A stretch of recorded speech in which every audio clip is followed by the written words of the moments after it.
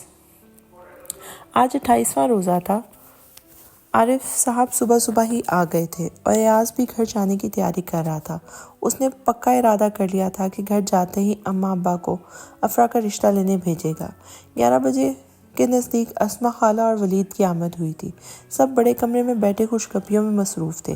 حرا اور افرا نیچے کارپیٹ پہ بیٹھی موبائل میں کچھ دیکھ رہی تھیں۔ ایاز عارف صاحب کے سامنے ساتھ ڈبل صوفے پہ بیٹھا تھا۔ وہ عذرا اور اسما دوسرے صوفے پر بیٹھی تھیں۔ ولید بھی ان کے ساتھ جا بیٹھا اور خلاف معمول چپ چاپ سا تھا۔ اچانک اسما خالہ نے افرا کو اپنے پاس بلا لیا اور ایک کپڑوں کا مہنگا جوڑا، پرفیومز، نیکلس اور کچھ نئی سینڈلز کے ساتھ بہت ساری چیزیں دی تھی۔ افرا ان چیزوں کو اندر رکھائی۔ حرا کو کچھ سمجھ نہیں آئی کہ آج کیوں خالہ اتنی مہربان ہو رہی ہیں۔ اس کے دل میں کچھ ڈر سا بیٹھا تھا۔ خالہ نے عارف صاحب کو مخاطب کیا اور کہا، مائی صاحب، میں اپنے واصف کے لیے افرا کا ہاتھ مانگنے آئی ہوں۔ وسی کی بھی یہی خواہش ہے۔ میں اس کے کہنے پر اپنی خوشی سے آئی ہوں۔ اگر آپ افرا مجھے دے دیں تو مجھے بہت خوشی ہوگی۔ یکدم تیز آندھی چلی تھی اور ایاز کے تنکوں سے بنے خوابوں کے گھر کو بکھیر گئی تھی۔ یہ تو بہت خوشی کی بات ہے۔ ہمیں بھی اپنی ہونہار بیٹی کے لیے ایسا ہی قابل لڑکا چاہیے تھا۔ ہماری طرف سے ہاں ہے، بس افرا اس سے پوچھ کر فائنل کر لیں گے، عارف صاحب نے رسانیت سے کہا تھا۔ عذرا تو جیسے جی اٹھی تھی۔ وہ تو دل سے خواہش مند تھی کہ ان کی ایک بیٹی اسما کی بہو بنے۔ افرا سے اس سے بھی سرسری سا پوچھا گیا اور اس نے بھی ہاں کر دی تھی اور اسما خالہ اسے باقاعدہ انگوٹھی بھی پہنا گئی تھی۔ حرا بھی بہن کا چہرہ دیکھ کے سمجھ گئی تھی کہ وہ دل سے خوش ہے، ورنہ اس کے چہرے پر بارش بن بادل دھنک کہاں سے آئی تھی۔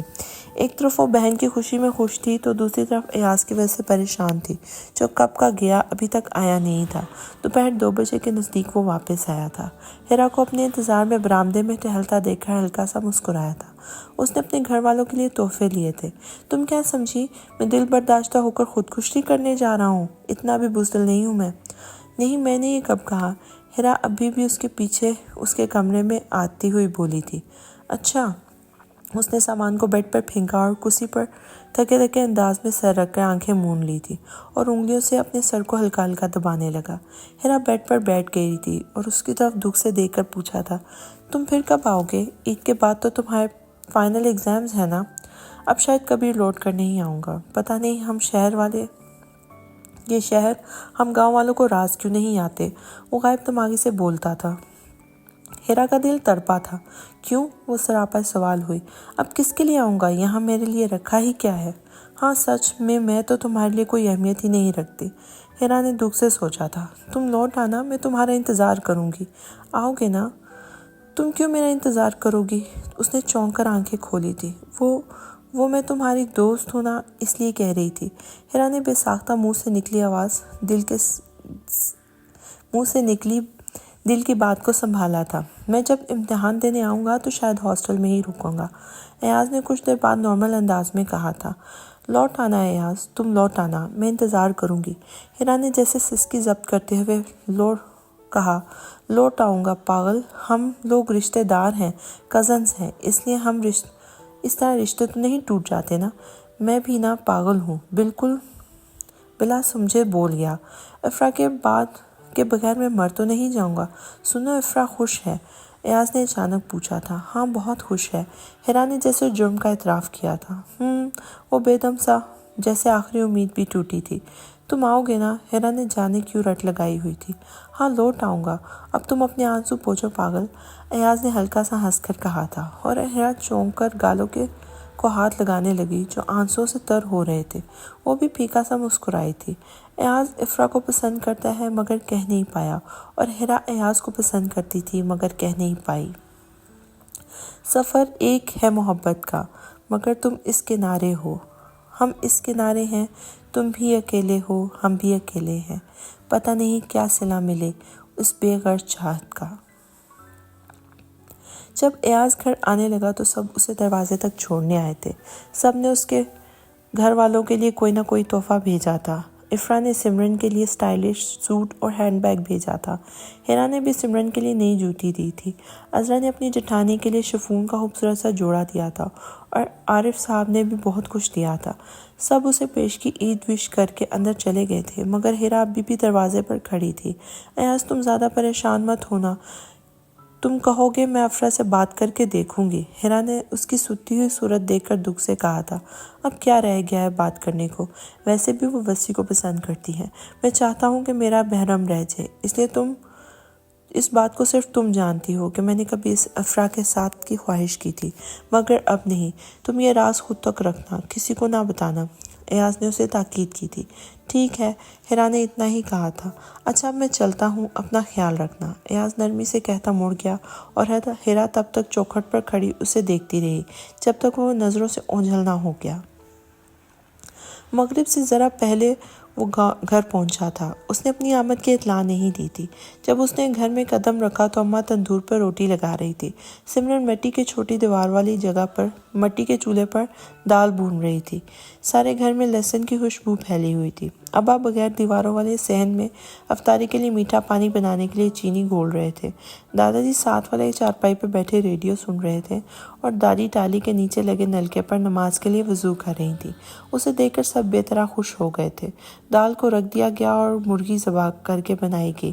افطار اور کھانے کے لیے مختاریہ چاچے کے کھوکھے سے بوتل منگوائی گئی۔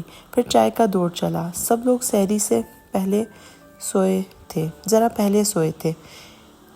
ان سب کی محبتوں نے صبح ملے تازے دکھ کا اثر زائل کر دیا تھا۔ سحری کرنے کے بعد جب سب مویشیوں کو چارہ وغیرہ ڈالنے نکلے تو وہ باہر خنکی ہونے کی وجہ سے اندر سال میں جا کر سویا تھا اور 11 بجے کے نزدیک اس کی آنکھ کھلی تو وہ گھر سے نکل آیا۔ اب وہ نہر کے کنارے بیٹھا تھا۔ دور کہیں ظہر کی اذان ہو رہی تھی۔ گاؤں ہونے کی وجہ سے یہاں مسجدوں کی تعداد زیادہ نہیں تھی، مگر جو تھی وہ نمازیوں سے بھر جاتی تھی اور ماہ رمضان میں تو جگہ ہی نہ ہوتی تھی۔ اٹھ کر کھڑا ہوا اور گھر چلا آیا۔ پتر کتھا گیا ہاویں پیا جو اتنی دیر لگ گئی ہے؟ بیٹا کدھر چلے گئے تھے جو اتنی دیر ہو گئی؟ اماں جو نیم تلے چارپائی پر بیٹھی تھی اسے دیکھ کے بولی تھی۔ اماں بس ایسے ہی گھوم رہا تھا، اس نے نلکے سے نماز کا وضو کرتے ہوئے جواب دیا تھا۔ ابا روز تا ہاں تا جاویں ہاں شام کو ونجے ہاں، گرمی بھی تا زوراں دی ہے۔ بیٹا روزہ رکھا ہوا تھا تو نہیں جاتے، شام کو چلے جاتے، گرمی بھی تو بہت ہے۔ دادی جو مصلی بچھا کر نماز سے فارغ ہوئی تھی انہوں نے کہا تھا۔ کچھ نہیں ہوندا دادی اماں، ایاز نے ہلکے پھلکے انداز میں کہا تھا۔ اے تا اثر دے نال پتہ لگ سے تا، وہ تو اثر کے نزدیک پتہ چلے گا بھائی، سال سے باہر آتی سمرن نے تبصرہ کیا تھا۔ سب مسکرا دیے تھے۔ ابا اور دادا کہاں ہیں؟ ایاز نے انہیں نہ پا کر استفسار کیا تھا۔ کل خوانی تے گئے گن ابا، آپ پڑھی رشیدہ دی دھی مر گئی ہے، کل خوانی پر گئے ہیں بیٹا، ہمارے رشید کی بیٹی فوت ہو گئی ہے۔ دادی مصلی سمیٹ کر اٹھنے لگی تھی۔ ایاز بھی مسجد میں جا کر نماز پڑھنے چلا گیا تھا۔ جب وہ نماز پڑھ کر نیم کی چھاؤں میں بیٹھنے آیا تو وہاں اس کی بڑی شادی شدہ بہن نورین آئی بیٹھی تھی۔ اس کا گھر دوسری بستی میں تھا۔ وہ اس سے مل کر دادی کے ساتھ والی چارپائی پر لیٹ گیا۔ تپے اماں کا گل ہی ہے جی جو شودی سپر ہے چا پیتی ہے۔ اماں پتہ نہیں کیا بات تھی جو اس بیچاری نے سپرے پی لی۔ اس سے حال و احوال پوچھنے کے بعد نورین نے اپنی بات بھی شروع کرتے ہوئے کہا تھا۔ وہ رشید کی بیٹی کی کل خوانی سے ہو کر آئی تھی اور اس کا حال بتا رہی تھی۔ کیا مطلب ادھی کس نے سپرے پی لی؟ ایاز نے چونک کر سیدھا ہو کر بیٹھتے ہوئے کہا تھا۔ او ہاں رشید آلی دھی بھی کون آگھدن جو اپنی منگیتر نو خوشیاں نال کیتی ہے واسطے سپرے پیتی ہے۔ اس شہر چا تاگے ہن گین اور رستے چ مر گئی ہن۔ وہی اپنی رشیدہ کی بیٹی جو کون سنا ہے اپنی منگنی سے خوش نہیں تھی، اس لیے سپرے پی کر شہر لے تو گئے تھے مگر وہ رستے میں ہی مر گئی۔ ادی نورین نے اسے مطلع کرتے ہوئے کہا تھا۔ او یہاں کی مجھے سمجھ نہیں آتی، ذرا سی بات پر سپری پی لیتی ہے لڑکیاں، ان کو کوئی سمجھاتا کیوں نہیں کہ سپرے فصلوں میں ڈالی جاتی ہے، اسے پیا نہیں جاتا۔ ایاز چڑھ کر بولا تھا۔ گاؤں میں اکثر جذباتی لڑکے اور لڑکیاں خودکشی کرنے کے لیے فصلوں میں کی جانے والی سپرے پی لیتے تھے، کچھ بچ جاتے تھے اور کچھ مر جاتے تھے۔ یہ صرف شعور اور کم تعلیم کی وجہ سے ہوتا ہے، وہ اپنی آخرت برباد کر لیتے ہیں اور دنیا میں بھی بدنام ہو جاتے ہیں۔ اماں اپنی سپرے ہے وی ساکچ سفیل تے رکھی ہے، اے چاچی تو فیل آلا اکمل وی اج کل غصے چ گھوم دے ہیں، نہ ہوئے اپنے گھر سپرے ہے پی گھنے تے پسواں آپا۔ اماں ہماری سپرے بھی سال میں رکھی ہے، تو فیل چچا کا اکمل بھی آج کل غصے میں پھرتا ہے، ایسا نہ ہو کہ وہ ہماری سپرے پی لے اور پھنس ہم جائیں۔ سمرن نے بھی کچھ اس انداز میں بات کی کہ سب کے چہروں پر مسکراہٹ آ گئی۔ اکمل ان کے ہمسائے میں رہنے والا لڑکا ہے جس پر آج کل عشق کا بھوت سوار تھا، اور وہ ماں باپ نہیں مان رہے تھے، اس لیے غصے میں رہتا تھا۔ لگا رکھی اماں ولا ٹھیک آکھ دی بیٹھی ہے، بیٹا چھپا کر رکھ دینا، ٹھیک کہہ رہی ہے، دادی نے بھی کہا تھا۔ ایاز کھل کر ہنسا تھا۔ اب فصلوں کی سپرے بھی چھپانی پڑے گی۔ اچانک اس کا فون بجا، نمبر دیکھ کے وہ خوش ہو گیا تھا۔ ہیرا کالنگ۔ اس نے اپنا ٹچ سکرین موبائل پر آتے سبز فون کو کلک کیا، کال اوکے کی۔ السلام علیکم ایاز، اور ہیرا کی سب ہے، اور ربا کی سب بھی، اور باقی سب بھی ٹھیک ہوں، میں بھی اور باقی سب بھی، ایاز خوش دلی سے جواب دیتا باہر کو جاتی کچی سڑک پر آیا تھا۔ کیا ہوا، خوش لگ رہے ہو؟ میں تو سمجھی تھی ابھی تک دکھی ہوگے۔ اب ایسا بھی افرا کے عشق میں نہیں ڈوبا جو جوگ لے لیتا۔ بائی دی وے سب کیسے ہیں؟ ٹھیک ہیں، امی کو تھوڑا سا بخار ہے، صبح اب بہتر ہیں، افرا اور ابو بھی ٹھیک ہیں۔ تم کیسی ہو پہلے یہ بتاؤ؟ میں بہت اچھی ہوں اور خوبصورت ہوں۔ وہ ہنسا۔ مجھے تو نہیں پتا تھا۔ ولید ناراض ہے تم سے، اب تک آ کر بیٹھ گیا ہے، میرے ساتھ بات کرو گے؟ ہاں دے دو اس روٹھی حسینہ کو بھی فون۔ ہائے ظالم بے وفا انسان، تم مجھے بتائے بغیر چلے گئے، میں سخت ناراض ہوں، تم مجھے لے کر جانا چاہیے تھا۔ ولید کی خفا سی آواز آئی تھی۔ میں تمہیں منع کر چکا تھا کہ پہلے بھی میرے گھر والے بڑے سادہ ہیں، تم جیسی بلا کو دیکھ کے ڈر جائیں گے۔ ہائے ظالم، اب میری بےزتی بھی کر رہے ہو، دفع ہو جاؤ۔ ولید نے واپس فون ہیرا کو پکڑایا اور چلا گیا۔ ہیرا نے مسکراتے ہوئے فون کو دوبارہ کان سے لگایا تھا۔ مجھے تم سے ایک بات بھی کرنی ہے۔ بتاؤ، میں سن رہا ہوں۔ کل فاریہ مامی کا فون آیا تھا، وہ اپنے بیٹے علی کے لیے مجھے پسند کرتی ہیں، امی اور ابو نے سوچنے کا وقت مانگا ہے۔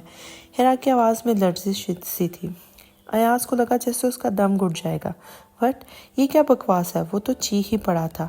اس میں چلانے کی کیا بات ہے؟ اب ہیرا کا لہجہ ٹھنڈا تھا۔ ایاز کو اپنی بے اختیاری پر شرمندگی ہوئی تھی۔ اسے ہیرا کے رشتے کی بات اتنی بری کیوں لگی تھی؟ اتنا برا تو اسے اس وقت بھی نہیں لگا تھا جب افرا کا رشتہ طے ہوا تھا۔ تو تم کیا کہو گی پھر؟ اس نے شکستہ سے انداز میں کہا۔ اسے سمجھ نہیں آئی کہ وہ اتنا دکھی سا کیوں ہوا ہے۔ مجھ سے پوچھے گا کون؟ افرا تو ان کی لاڈلی اور پڑھی لکھی بیٹی ہے، اور میں صرف BA پاس، وہ عام سی گھریلو لڑکی، اور افرا ابھی سے بھی بڑی ہوں، اس لیے مجھے شاید جلدی چلتا کرنا چاہتے ہیں کہ لوگ باتیں نہ بنائیں کہ بڑی سے پہلے چھوٹی کی شادی ہو گئی۔ اب کے ہیرا کی آواز میں دکھ بھی نمایاں تھا، اسے کمائیگی کا دکھ تھا۔ ایاز نے اس کی پوری بات سنے بغیر فون رکھ دیا تھا۔ اس کے تو دل میں جیسے آندیاں سی چل رہی تھی، اسے پتہ ہی نہیں چلا کہ وہ کب گھر سے دور چلا آیا ہے۔ میں تو افرا سے محبت کرتا تھا، پھر ہیرا کے بارے میں سن کے اتنا شوق کیوں لگا ہے مجھے؟ وہ ازحد پریشان ہوا تھا۔ تمہیں اس سے محبت ہے؟ دل نے سرگوشی کی تھی، لیکن میں تو افرا سے محبت کرتا تھا۔ ایاز نے اپنا دفاع کیا تھا۔ وہ تو صرف پسندیدگی تھی، افرا کی خوبصورتی کی وجہ سے تم اس سے متاثر تھے۔ دل نے پھر اسے آئینہ دکھایا تھا۔ یہ بالکل غلط بات ہے، سراسر جھوٹ ہے۔ اس نے اپنے سر کو زور سے نفی میں ہلاتے ہوئے خود کلامی کی تھی اور چلتا چلا کھیتوں میں پہنچ گیا تھا۔ تم کو پتہ ہی نہیں چلا کہ تمہیں اس سے محبت ہو گئی ہے؟ غلط تم ہو ورنہ اس لیے چلا کیوں رہے ہوتے؟ اسے کہیں سے آواز آئی تھی۔ جسٹ شٹ اپ، اس نے نادیدہ آواز کو مخاطب کیا تھا۔ تم لوٹ آؤ ایاز، میں انتظار کروں گی۔ کہیں سے ہیرا کی سسکتی آواز سنائی دی تھی۔ اب کیا کروں میں؟ اللہ میری مدد فرما۔ ایاز وہی زمین پر بیٹھ گیا تھا۔ اسے پتہ ہی نہیں چلا وہ اتنا دکھی کیوں ہے۔ اس نے اپنے دل کو ٹٹولا، شاید اس میں افرا کا نام ہو، لیکن وہاں تو افرا کا نام و نشان تک نہیں تھا۔ وہاں تو ہر طرف ہیرا کے نام کے دیے جل رہے تھے۔ آخر وہ دل سے ہار گیا اور گھر کی جانب چل پڑا۔ آج ہی اماں اور ابا اور گھر والوں سے ہیرا کا رشتہ لے کر جانے کے لیے کہنا تھا۔ اب وہ دیر نہیں کرنا چاہتا تھا، کیونکہ جب وہ آیا تھا تو ہیرا کی آنسو بھری آنکھوں نے اس سے بھی اظہار کر ڈالا تھا، اور اب سمجھ آیا تھا کہ وہ اس کے لیے بے حد فکر مند کیوں رہتی ہے، اس کے دل کی ہر بات وہ کیوں جان جاتی ہے۔ یہاں تک کہ اسے یہ بھی اندازہ ہو گیا تھا کہ وہ افرا سے محبت نہیں کرتا، صرف یہ خود کو یہ احساس دلانے کی کوشش کرتا ہے۔ ہیرا وہ باتیں بھی سمجھ جاتی تھی جو ایاز کو خود بھی نہیں پتہ ہوتی تھی، اور ایاز اس بات سے انجان رہا کہ اس کا دل تو کب سے ہیرا کے پاس ہے۔ وہ مسکراتا ہوا گھر پہنچا تو دادا، جو مرغیوں کو صحن میں اکٹھا کر کے دانہ ڈال رہے تھے، بولے، کیا گال ہے نوجوانو جو اتنا مسکریندہ دیو؟ کیا بات ہے جوانو جو اتنا مسکرا رہے ہو؟ کوئی بات نہیں دادا۔ کیا بات ہو گئی بھلا؟ وہ بکھلا کر بولا تھا۔ ادا او چارپائی تا چانڈے او تھاں دھپ امدی پیے۔ بھائی وہ چارپائی تو اٹھا دو، وہاں سے دھوپ آ رہی ہے۔ سمرین نے اسے مخاطب کیا اور نیم تلے پڑی چارپائی اٹھانے کا کہا جہاں ڈھلتی شام کی وجہ سے دھوپ ہو رہی تھی۔ شام کو سب افطاری کے بعد عید کا چاند تلاش کرنے کی کوشش کرنے لگے۔ ایاز سال پر چڑھ کر کمرے میں چڑھ گیا تو موسم صاف تھا اور گاؤں میں تو آلودگی بھی کم تھی، اس لیے آسمان پر کسی قسم کی گرد نہیں تھی۔ ایاز کو چاند نظر آ گیا تھا۔ اس نے ہاتھ کے اشارے سے سب کو دکھایا تھا۔ خوشی کی لہر سارے گھر میں پھیل گئی تھی۔ سمرن گری کشمش اور مونگ پھلیاں بھگونے گئی تھی تاکہ صبح تک نرم اوجھے اور سیویاں بنائی جائیں۔ ایاز نے سب کو اکٹھا کر کے بات کی تھی کہ وہ کل عید کے دن ہی اس کے لیے ہیرا کا رشتہ مانگنے جائے۔ سب بہت خوش تھے۔ سب کی یہی خواہش تھی کہ عارف کی ایک بیٹی اسلم کی بہو بنے۔ سمرن تو خوشی سے پھولے نہیں سمائی تھی کہ اب اس کی صبح شہر جانے کی ضد کرنے لگی تھی۔ امی اور دادی بھی خوش تھی۔ ان کے پڑھے لکھے بیٹے کے لیے شہر کی پڑھی لکھی لڑکی ہی اچھی رہے گی۔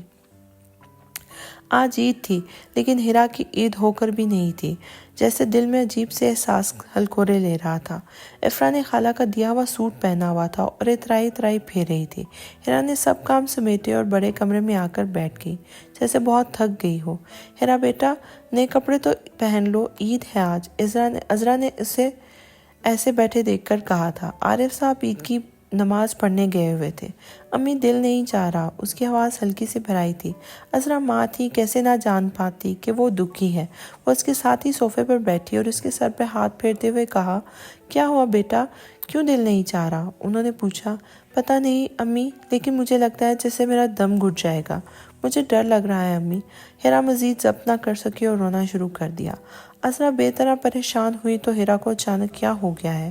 افرا بھی سجی سوری اندر آئی اور اسے روتا دیکھ کر پریشان سی اس کی دوسری طرف بیٹھی تھی۔ کیا ہوا ہیرا؟ ٹیل می، کچھ تو کہو یار، ایسی کیوں رو رہی ہو؟ افرا نے فکر مندی سے کہا۔ اسے بھی ہیرا کو دیکھ کر رونا آ رہا تھا۔ کچھ نہیں، ایسے ہی دل بھر آیا۔ ہیرا نے آنسو صاف کرتے ہوئے پھیکا سا مسکرانے کی کوشش کی تھی۔ اتنے میں عارف صاحب بھی آ گئے تھے۔ عید مبارک بھئی۔ انہوں نے ہاتھ میں سامان لیا ہوا تھا۔ ہیرا کو دیکھ کر چونکے، جو مشغلے سے حلیے میں بیٹھی روئی لگ رہی تھی۔ انہوں نے کہا، ارے عید کے موقع پر آنسو کیوں بہائے جا رہے ہو بیٹا؟ ہیرا مجھے بتاؤ بیٹا، انہوں نے اس کے سر پر ہاتھ پھیرتے ہوئے کہا۔ ہیرا کے آنسو پھر بہہ نکلے۔ اتنے میں دروازے کی بیل بج اٹھی تھی۔ چپ کرو بیٹا، شاید باہر کوئی آیا ہے، تم اندر جاؤ اور عید کے لیے اچھے سے کپڑے پہنو، پھر ہم گھومنے چلیں گے۔ وہ اسے بچوں کی طرح بہلاتے ہوئے بولے اور اٹھ کر وہ اٹھ کر اندر آ گئی۔ پتہ نہیں کون آیا ہے، وہ متجسس ہوئی تھی۔ اتنے میں کمرے کے دروازے پر دستک ہوئی تھی۔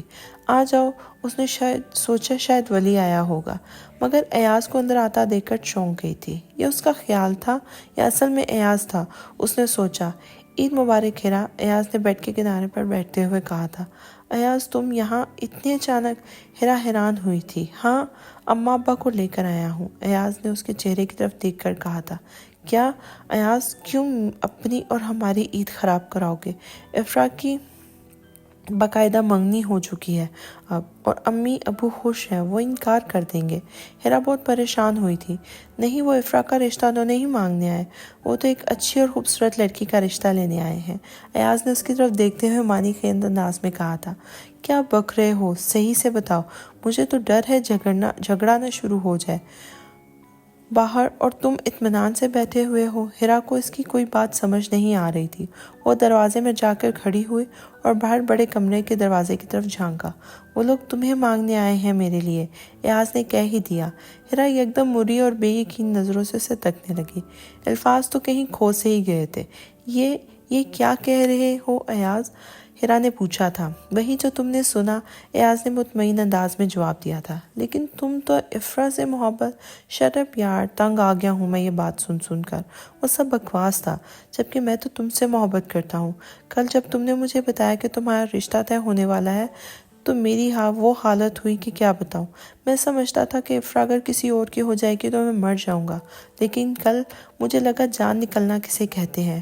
ہیرا، تم میری مخلص دوست ہو اور میں تمہارے ساتھ زندگی گزارنا پسند کروں گا۔ کیا تم میرے ساتھ دو گی؟ شادی کرو گی مجھ سے؟ ایاز کے لہجے میں چھپے یقین کو ہیرا نے پہچان لیا تھا اور سر جھکا لیا تھا، یعنی رضامندی دے دی تھی۔ اور کیا امی ابو مان جائیں گے؟ ہیرا نے کچھ دیر بعد کسی خدشے کے تحت پوچھا تھا۔ 100% مان جائیں گے۔ میں نے ساری زندگی ان کے سامنے گزاری ہے، وہ میری ہر خوبی اور خامی سے واقف ہیں، اور مجھ جیسا اچھا ڈیسنٹ لڑکا انہیں ڈھونڈنے سے نہیں ملے گا۔ آخر میں اس نے تفکرانہ انداز میں کہا تھا۔ خوش فہمی ہے تمہاری، ہیرا نے آئینہ دکھایا تھا، اور تم بھی کوئی ڈھنگ کے کپڑے پہن لو۔ مجھے تو لگتا ہے تم میرے لیے لائے جوڑے کا انتظار میں تھی، اس لیے ایسا حلیہ بنا رکھا ہے۔ جی نہیں، میں بس تیار ہونے والی تھی۔ ہیرا کے چہرے پر سچی خوشی کا عکس جھلملایا تھا۔ ارے مبارک ہو، رشتہ ہو گیا تمہارا ہیرا۔ افرا مٹھائی کی پلیٹ اٹھائے اندر آئی تو ایاز کو بیٹھا دیکھ کر منہ بنایا تھا۔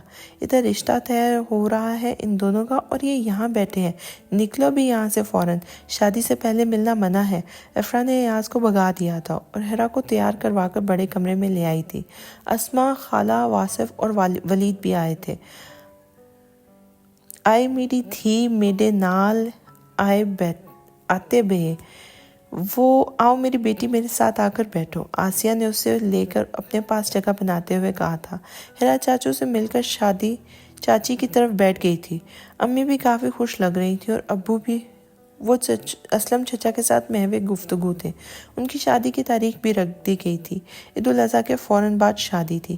سمرن بھی آئی تھی۔ ان دونوں کے ساتھ وہ ہیرا کے ساتھ ان کے کمرے میں بیٹھی باتیں کر رہی تھی۔ ایاز، افرا اور ولید باہر لان میں آ بیٹھے تھے۔ ہائے ظالم، میں سمجھا تم مجھے منانے آئے ہو۔ ولید نے آواز کو دکھی بنانے کی کوشش کی تھی۔ نہ، کیا تم اس کی بیوی ہو جو میکے میں روٹھی بیٹھی ہو اور وہ اسے منانے آئے؟ افرا نے ولید کو چڑھایا تھا۔ تم تو چپ کرو چڑیل، پتہ نہیں یہ بھی میری بھابھی بن کر کیا ظلم ڈھائے گی۔ ابھی سے یہ حال ہے، وہ مصنوعی آنکھ بھرتا ہوا بولا تھا۔ تمہیں تو سیدھا کر دوں گی، افرا نے آنکھیں دکھاتے ہوئے کہا تھا۔ ولید نے ڈرنے کی ایکٹنگ کی تھی۔ یار، اس بار امی ابا یہ سوچ کر آئے ہیں کہ سب کو دعوت دے کے جائیں گے ہمارے گھر آنے کی، جس میں اسما خالہ کو بھی بلائیں گے، تمہیں اور واصف کو بھی، ایاز نے اسے بتایا تھا۔ اب کیا فائدہ، میرا دل تو تم نے توڑ دیا پہلے ہی، ولید نے اکڑ دکھائی تھی۔ اچھا ٹھیک ہے نا، چلے یہ بندر، مزہ آئے گا، افرا نے ہنس کر کہا تھا۔ اب تو میں بھی جا کر دکھاؤں گا، ولید نے عزم سے کہا تھا۔ افرا، ولی، ایاز، کھانا لگا دیا ہے، آ جاؤ، ہیرا نے کچن کی کی کھڑکی سے پکارا اور غائب ہو گئی۔ ہائے، میں تو ایویں سمجھ رہا تھا جیسے آج بھی روزہ ہے اور بھوک کنٹرول کی ہوئی ہے، ولید نے چونکنے والے انداز میں کہا تھا۔ ایاز اور افرا بھی مسکرائے اور سب اندر کھانا کھانے چلے گئے۔ ایاز، سمرن اور اس کے اماں ابا جاتے ہوئے عارف، عذرا اور اسما کو بھی دعوت دے گئے تھے۔ سب نے 2 دن بعد آنے کا وعدہ کیا تھا۔ گاؤں صرف الوی صاحب، عذرا اور ہیرا جا رہے تھے کیونکہ افرا اور ولید کے کالج میں عید کے بعد ٹیسٹ شروع ہو گئے تھے، اس لیے وہ نہیں آئے تھے۔ افرا کو اسما کے گھر رہنا اور وہ بھی اپنی کالج کی جاب کی وجہ سے نہیں جا رہی تھی، اور وسیع کی بھی نئی جاب تھی۔ طویل تھکا دینے والے مٹی اور گرد سے اٹے رستے کا اختتام ہوا اور وہ لوگ ایاز کے گھر پہنچے تھے۔ ایک بڑا مٹی کا کچا کمرہ اور ایک سال سامنے بڑا صحن، پھر ایک نیم کا بڑا درخت اور اس کے ساتھ کچھ دور ٹہلی کا ایک درخت جس کے ساتھ ہلکا نیچے نلکا لگا ہوا تھا۔ صحن سے کچھ ہٹ کر چھپر تلے جانوروں کو باندھا گیا تھا۔ عذرا اور ہیرا تو تھک کر نڈال ہو گئی تھی۔ صحن میں لین میں چارپائیاں بچھائی گئی تھی جن پر فولڈ کر کے کھیس ڈال دیے گئے تھے۔ وہ سب ان پر جا بیٹھے تھے۔ سب سے ملنے کے بعد انہوں نے کھانا کھایا اور سو گئے تھے۔ ہیرا نے وہاں بہت انجوائے کیا تھا، اس کی سمرین سے دوستی ہو گئی تھی۔ سمرین کو بھی دھیمے مزاج والی ہیرا بہت پسند آئی تھی۔ دادا اور دادی کا کہنا تھا کہ ایاز کے امتحانوں کے بعد گاؤں میں ہی ایاز اور ہیرا کی شادی کی جائے کیونکہ سب رشتہ دار تو یہی تھے۔ عارف اور عذرا نے بھی ان کے فیصلے کو تسلیم کر لیا تھا۔ شادی سے ہفتے پہلے ہی سمرین اپنی سہیلیوں کو اکٹھا کر کے لے آئی تھی اور سب رات کو ڈھولکی بجا کر اپنی سرائیکی زبان میں گیت گاتی تھی۔ کٹھندہ سوئندہ لڑکیاں لہک لہک کر گا رہی تھیں۔ ہیرا ان سے کچھ دور چارپائی پہ بیٹھی تھی۔ کل افرا بھی خالہ کے ساتھ آ رہی تھی اور وہ اس کے ماموں کی فیملی بھی 2 دن بعد مہندی ہونی تھی اور ہیرا یہی کی ہو کر رہ جانی تھی۔ عذرا نے چپکے سے ان سے پوچھا تھا کہ کیا وہ گاؤں کے ماحول میں رہ پائے گی، تو ہیرا نے کہا تھا اسے یہاں رہ کر زیادہ خوشی محسوس ہوگی ایاز کے گھر میں۔ ایاز جو پاس کھڑے گھڑے سے پانی پینے آیا تھا اسے دیکھ کر محبوط رہ گیا تھا۔ ہلدی اور بہت ساری گاؤں کی روایتی چیزیں کھا کے لگانے اور دن بھر کمرے میں بند رہنے کی وجہ سے ہیرا پر خوب رنگ چڑھایا تھا اور وہ چاندنی کی طرح چمک رہی تھی۔ ایاز ہولے سے اس سے مخاطب ہو کر بولا تھا، تم بہت اچھی لگ رہی ہو ہیرا۔ ہیرا نے دوسری طرف دیکھنا شروع کر دیا تھا۔ اب اگر نظر ان پر بات کرتے ہوئے پڑ جاتی تو ان کی خوب شامت آتی تھی۔ اوئے ہوئے ادا تھا کیا کرندہ پہ اور دھے ابے نل وانجتے بہے۔ اوئے ہوئے ادا، تم یہاں کیا کر رہے ہو؟ ابا کے ساتھ جا کر بیٹھو۔ سمرین نے ایاز کو دیکھ لیا اور معنی خیز انداز میں بولی تھی۔ ایاز جھلا کر اسے گھور کر چلا گیا تھا اور سمرین اسے مسکرا کر دیکھتی ہوئی اس کے ساتھ بیٹھ کر باتیں کرنے لگی تھی۔ وہ آج کل اپنی سہیلیوں میں فخر سے بتاتی تھی کہ اس کی بھابھی شہر کی ہے۔ شادی والے دن بہت رونق تھی۔ ہیرا کو سال میں بٹھایا گیا تھا۔ اس کے ماموں، مامی، علی اور ماہرہ اس کے کزن، وہ لوگ اور اسما بھی آ گئی تھی۔ ہیرا کی نانی کے خاندان والے لوگ بھی یہی سب شامل ہو گئے تھے۔ ماہرہ ان کے قریب آ کر بیٹھی تھی۔ جو سب لوگ چلے گئے تو ہیرا اس کی طرف دیکھ کر طنزیہ بولی تھی، اگر تمہارے امی ابو کو رشتہ قبول کر لیتے تو تمہیں اس گاؤں میں نہ سڑنا پڑتا۔ اچھا، میری بہن کے سڑنے سے تمہیں کیوں رو اٹھ رہے ہیں؟ افرا نہ جانے کب وہاں آ کر بیٹھ گئی تھی۔ اس نے ہیرا کا منہ بند کرا دیا۔ ماہرہ اسے گھورتی ہوئی باہر چلی گئی تھی۔ افی، تمہیں ایسا نہیں کرنا چاہیے تھا، ہیرا نے دھیمے سے اسے سمجھایا تھا۔ وہ یہ اس قابل ہی نہیں ہے کہ ان سے اچھی طرح بات کی جائے، اور مامی بھی ایسی کچھ باتیں کر رہی تھی امی سے۔ اگر مجھ سے بڑی نہ ہوتی تو ان کو سیدھا جواب دے دیتی۔ یہاں آ کر احسان چڑھا رہی ہیں ہم پر۔ افرا پہلے سے ہی بھری بیٹھی تھی۔ ہیرا کو افرا کا ان کی سائڈ لینا اچھا لگا تھا۔ شادی بخیر و عافیت ہو گئی تھی۔ دوسرے دن صبح ہیرا اور ایاز کو باہر نیم کے درخت کے تلے بٹھایا گیا اور تصویریں وغیرہ کھینچی گئی تھیں۔ ایاز نے سفید سوٹ اور ہیرا نے سرخ رنگ کا جوڑا پہنا ہوا تھا جو اس کے سسرال کی طرف سے تھا۔ اس کے ہاتھوں پر مہندی کا رنگ بہت گہرا تھا۔ وہ سر جھکائے چپ چاپ بیٹھی بہت سندر لگ رہی تھی۔ سمرن اور دوسرے لڑکیاں شادی کے اکٹھے ہونے والی بہت سے برتن دھو رہی تھیں۔ ایک لڑکی برتن مانجتی، ایک دھوتی اور ایک نلکا چلاتی۔ نلکے کے ساتھ چارپائی ڈالے وہ لوگ برتن میں وہیں رکھتی جا رہی تھی۔ افرا بھی ان کی تھوڑی بہت مدد کر رہی تھی۔ سب لوگ خوشخبریوں میں مصروف تھے۔ نورین ادی مٹی کے چولہے پر سب کے لیے چائے بنا رہی تھی۔ جن لوگوں کی چارپائیاں شادی کے لیے جج کے بیٹھنے کے لیے اٹھائی گئی تھی وہ لوگ انہیں واپس لینے آ رہے تھے اور دلہن کو بھی دیکھ جاتے تھے۔ وہاں الگ ہی سما تھا۔